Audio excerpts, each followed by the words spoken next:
And welcome to another episode of Digging History and Honoring the Sacrifice. I am James McCormick, the host of the show, and we also have Bravo, the service dog. He's laying down here at my feet being good, so we don't want to get him all riled up. He's had a really good last 2 weeks. If you remember the last show that we had, he was back in Florida. He was down there for about 4 weeks going through service dog training so that he would be a lot easier to handle. And they did a really good job with that. So Bravo's been doing a great deal of work now. In addition to working with me, he also comes to work with me every day down in Point Pleasant, where we work at in the middle of Point Pleasant. As you know, there's a lot of things going on in that area. So that's why we always tell folks, get out, travel around, see this beautiful state, and then study some of the history. Now, today's show is going to be very special, and we're going to run a series on coal mine operations and coal camps in particular. Because of the history associated with coal mining in West Virginia, it goes back, many, many years. So we're not just talking the 1930s and the 1940s, folks. We're going back into the 1800s and really into the early 1800s in some cases, where some of these mines became active. But what we're looking for are some of these coal mine camps and these houses that these workers lived in. And there's quite a few of them out there. So you can go and you can do some research and do some study, and then you'll be able to find some of these coal mine campsites yourself. Now, you got to always get permission, like I tell folks. That's been the most difficult thing here. And I was asking around, because usually when people see us, they know Bravo and myself, so we get a lot of permission sites that most people won't get. But I asked some folks, I'm like, it used to be, growing up, we could get out and get access to most of these properties. What do you think the issue is now? And every one of them answers, it's the drugs. It's the drug use. It's the fear that somebody's going to go back there and set up a meth lab, or maybe go back there and get high and die back there because of the fentanyl issue. So, I hate to even have to bring this up in the show, but we have ran into some of that, signs of some of that when we've been out in the woods. Not found people dead out there, but we have found people living out in the woods on people's private property, and we have found, of course, discarded needles and other drug paraphernalia that we find, we secure, and we take it out of there. Now, it's dangerous, obviously, in some cases. So fortunately, we've learned to be prepared for those things because we always have gloves on, like I tell you. We always have shovels, so we never touch anything like that because it's extremely dangerous. And when you have the service dog with you, you have to be especially mindful of all of those things. It's a horrible plague upon our land, and I hate to even introduce it into this show, but it's part of the hazards of metal detecting and being out there. And this is why you're probably not getting permission to go searching on these sites. Now, here's the benefit of this. Because we are finding this stuff and we are alerting landowners to it, they actually see Bravo and I as a benefit being out there. Understand, most of the people that we run into that are doing nefarious things out there, they see Bravo. He's 110 pounds of just massive German Shepherd there. They automatically assume that we're out there doing, looking for drugs or whatever. So one of the benefits to letting us on your property is if there's anything like that going on, I assure you that sniffer on that German Shepherd's going to let you know and let me know who's out there, and we'll be able to help you get that off of your property. Sometimes it's just good to have us out there walking around because we are a constant moving figure out on that property, and we do a lot of good things for folks. We also, dig a lot of, clear off a lot of brush, move a lot of stones and things like that. Some of these coal mine camps are really, really steeped in history. So most of the ones that we're running into stopped operations somewhere around in the 1930s. So some of the artifacts that we find include a lot of small change, like Indian head pennies, wheat pennies, mercury dimes, things like that. But some of them go back, seated Liberty dimes and coins that go back to the late 1800s. So one thing that I have been able to find when I do go into some of these coal mine camps is I can tell the camps that were a little more robust and the type of house that I'm around by the type of change or money that I find out there. Usually poor folks, you find a lot of pennies, okay? And in some cases, not a whole lot of pennies, but a few.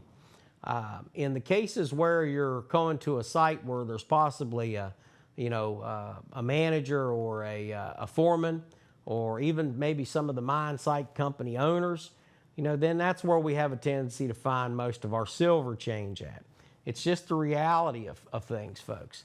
The other thing we find a lot of is a lot of tools.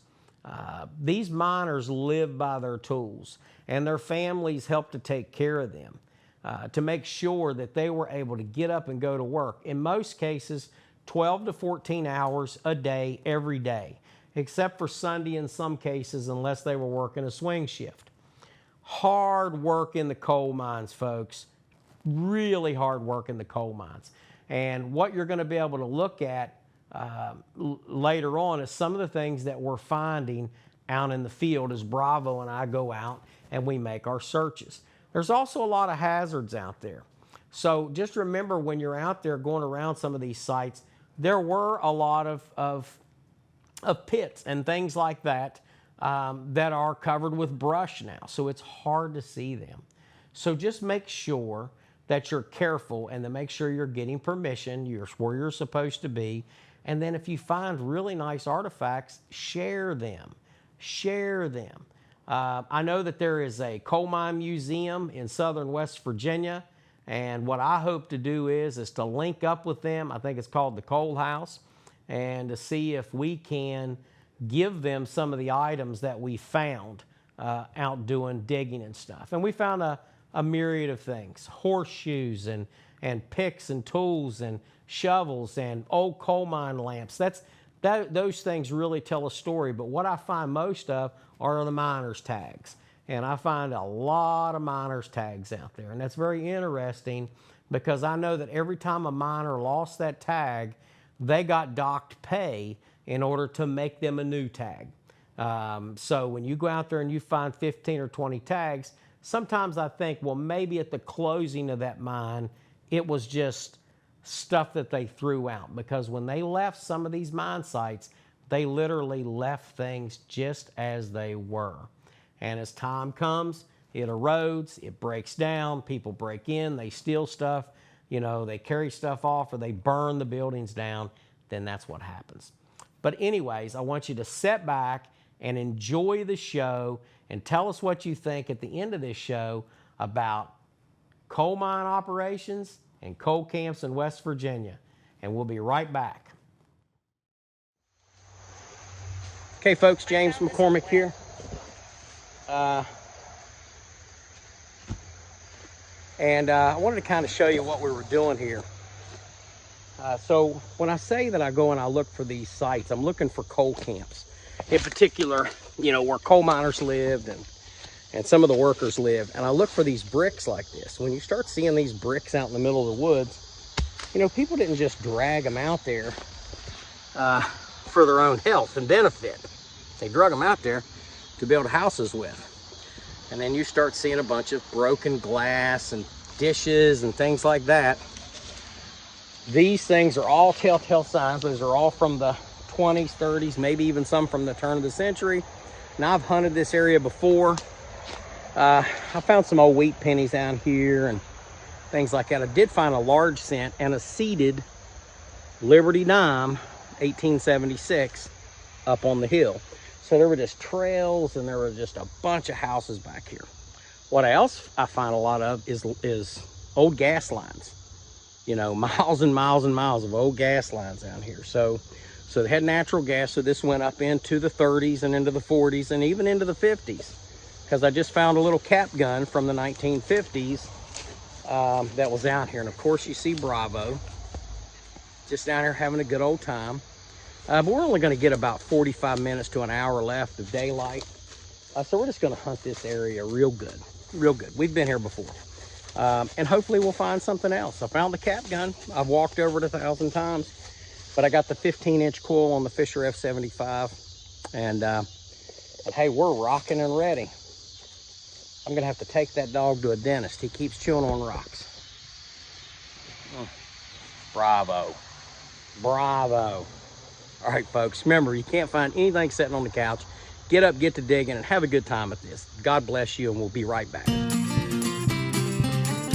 Okay, folks, James McCormick out here digging history. Let me get this off my head here so you can see me. Bravo and I are out here. It's 9/11. So this is a grim reminder of what started everything for me as far as this war goes. So I'm out here searching old coal camps, but this is also the site of a little small Civil War battle. And our first find, I found a little bullet. It's a pistol bullet, most likely fired during the battle. So we'll just keep digging. Bravo's out there chewing on these logs. That's what he likes to do. So we're just going to spend a little time out here. It's thick, it's brushy, it's hot. It's a good mental health break. So it's a good hobby, a good way to come out and get your thoughts together. And do a lot of thinking out here, a lot of praying, and finding some history. So there you go, 5 minutes in the woods. I hope he doesn't break my metal detector.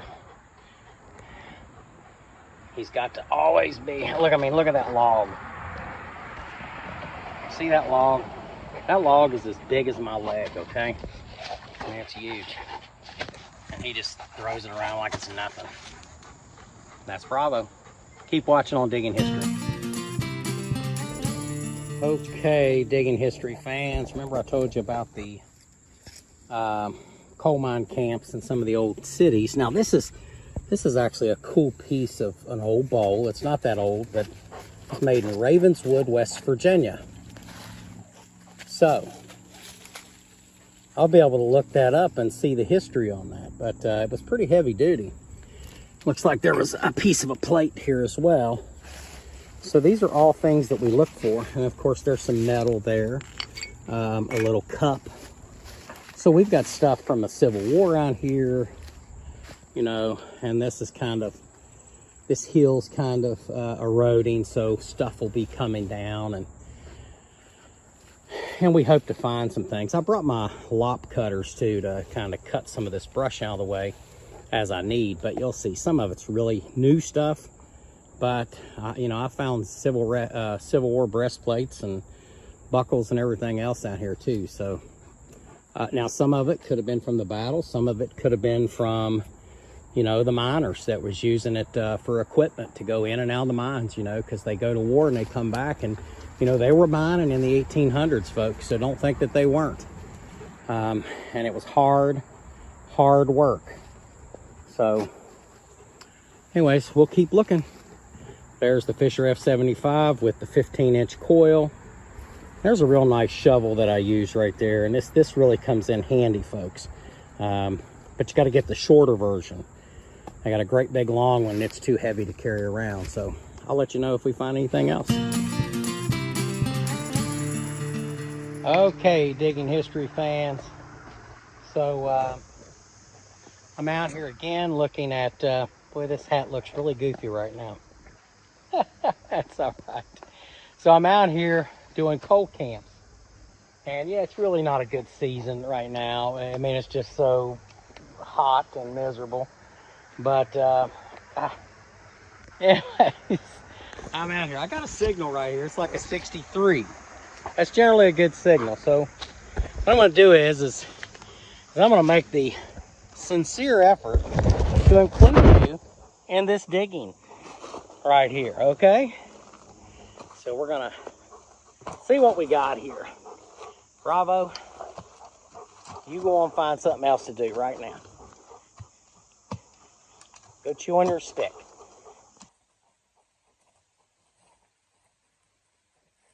giving me a good 73 signal, which is generally a dime. Now, I have found some silver around here before, but never this low. But I've never had this 15-inch coil out here either. So, sometimes bigger's better. Sometimes. Now, it's tough out here using it. Because like I said, I have been over this area a lot.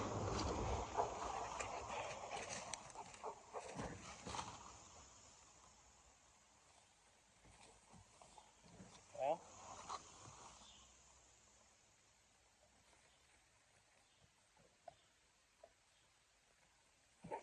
now I'm highly suspect that it's not going to be anything good because it bounced down to a 52. But it could still be a penny or an artifact of some sort or a piece of script. Oh. Okay, let's see what we got here. Watch out, Bravo.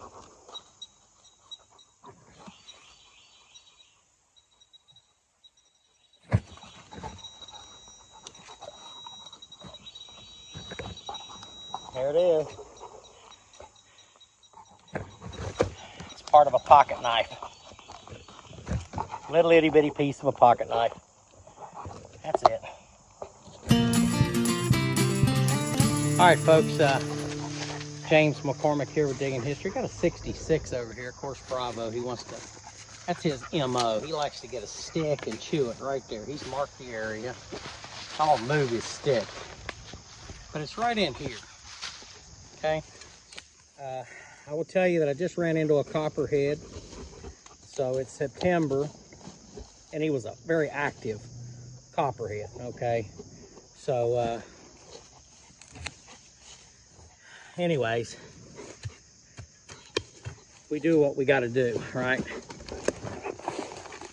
But I'm not going to let no snake bite my dog. So you can take it any way you want to take it, folks. I have no use for a venomous snake. Not at all. Black snakes.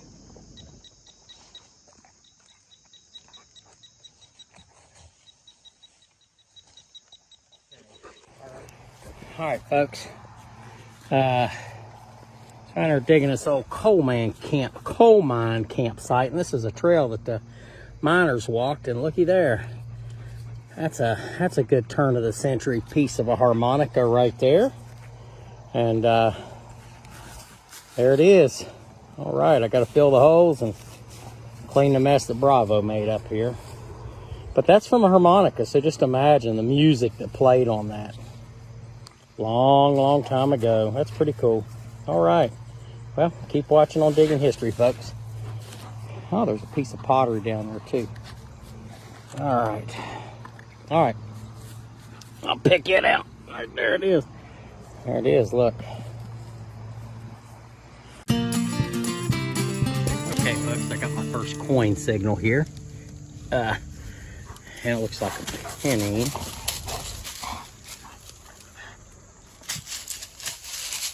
And it's a Lincoln, it's a memorial cent. I can already see it. So it's not old. All right. Keep watching. Okay there, Digging History fans. I'm out here again looking for coal camps.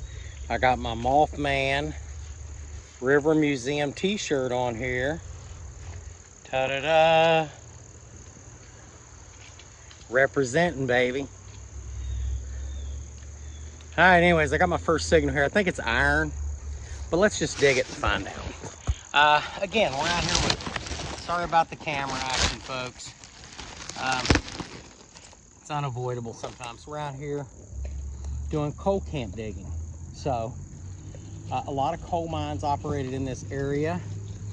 So, there's a lot of stuff here. And it goes back, you know, I found a shielded nickel out here and a few other things out here, so. But I'm pretty sure this is iron. I can already see it. But I don't know what it is, so we'll dig it up anyways. And we'll see. and we'll both know. Ooh, okay, cool. Hey, look, it's a wedge. Okay, they use that to make fence posts. You know, that doesn't look like it's much, but you know, there's blacksmiths that use this still to this day, and it's pretty cool. All right, so I'm gonna put it in my backpack. Yes, because I'm carrying my backpack. There's lots of water with my gun, everything. you just, it's unfortunate, but you just have to be ready, always. Snakes, people, animals, there's all kinds of stuff that'll hurt you. And don't make fun of my big hat here, okay? Because let me tell you, this is keeping the ticks off my head. And Bravo is continuously knocking things over because he is nosy. He is one nosy German Shepherd. Ain't that right, buddy? Look up here. Whoa, whoa, whoa, whoa. Can't find us sitting on the couch. Get out and get to digging, folks. Okay, folks, James McCormick out here with Digging History. You can see this rock here has a bunch of initials in it. Now, they're really old. That's an 06. That's a 19. So that was carved in here in 1906. Some kids or maybe workers that were climbing up and down this cliff. There's a set of steps that are carved in over there. And then there's some more over here. Now, I haven't really hit this area, but you can just barely make it out. There's something written in that wall. I can't really tell. But I find it everywhere. So this rock was really visited heavy. You know, for a long time, up into the turn of the century. Really, really cool up here. Again, old coal camps. There were some, like I said, small Civil War skirmishes around here as well. So, you know, no, you don't know what you're going to find. So, but anyways, that's what we have. And I'm excited to get up there. So you can see, I want to get up to the top of that hill, and then I want to work that. I found a shielded nickel up there one time. I'm dealing with a little bit of poison ivy on this arm, but it's starting to go away. That's why I probably should wear long sleeve shirts. Bravo's out here doing his thing. But yeah, this area was heavily walked. Probably just thousands and thousands of times, and several hundred people, different families and stuff. It's gonna be pretty cool. All right, folks. I got a signal down here. It's about a 55. It's pretty big. I think I know what it is. See that?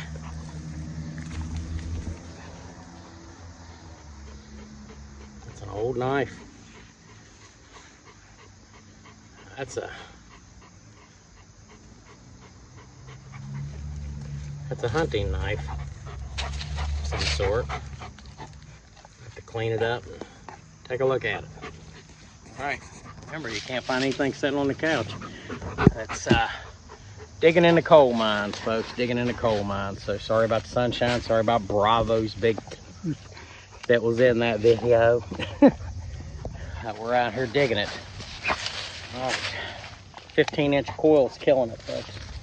So I have to put this in my bag so he knows it's not his. Better yet, I'll put it in my backpack. All right, folks, keep watching on Digging History. Hey, folks, remember I told you there was a little Civil War battle up here? Well, there's the proof. Right there, you know what that is. Fired 3-ringer bullet, baby. Look how flat that thing is. Ting! Put it in the old pocket. And you're not gonna find it sitting on the couch. God, that got me good, didn't it? Well, the hazards of metal detecting, folks. Remember, carry a first aid kit, let people know where you're at. You can go with a buddy, go with a buddy. Always have communications, and bring water and bug spray. The bugs are horrible out here. Man, I'm doing pretty good. I have found a few pennies, found a knife, found a 3-ring bullet. I'm in a coal camp, baby. Well, I hope that you enjoyed the footage from the field. We found some pretty cool things and had a few accidents too, as you can see. This is still the leftover of me sliding down that hillside. But you know, that's all part of it, folks. Also got a little poison ivy, so remember to get the calamine lotion because you're going to need that. Always pack a first aid kit with you. I have a first aid kit for Bravo as well. Bravo's been hurt out in the field before. He's had an injury to his paw twice now, and I've been able to clean it out with basic saline solution. I actually went through a class on animal first aid. So, and I'm in the middle of taking another class on advanced life-saving procedures for animals so I can take care of my little buddy here because we're a team. And, you know, I have to be able to not only take care of myself, but take care of my partner. Remember that anytime that you go out in the woods to let somebody know where you're at, make sure you have permission, written permission's even better. And to make sure that you're carrying plenty of supplies, first aid kit, something to snack on, water is very important to have out there.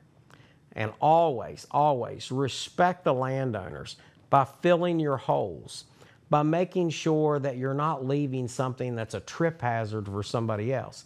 And then share those artifacts. None of those artifacts do anybody any good just sitting in your house or in your drawer. You need to share them with your local museums, your local libraries, who would be glad to display some of these items. And if they don't want to display them, then take a picture of them, post them on Facebook. Let everybody see what you're finding. There are a lot of you that I work with on Facebook and Twitter and on TikTok and all these other shows, and you do a great job sharing what you find. And I thank you for that because when you do that, you give us all a chance to talk about history and to not just talk about it, but to educate ourselves, but more importantly, the youth that are also watching everything we do. Take care, folks, and remember that a day out digging sure beats a day on the couch anytime, so get out and get to digging. Have a great day, folks. Thanks for watching Digging History and Honoring the Sacrifice.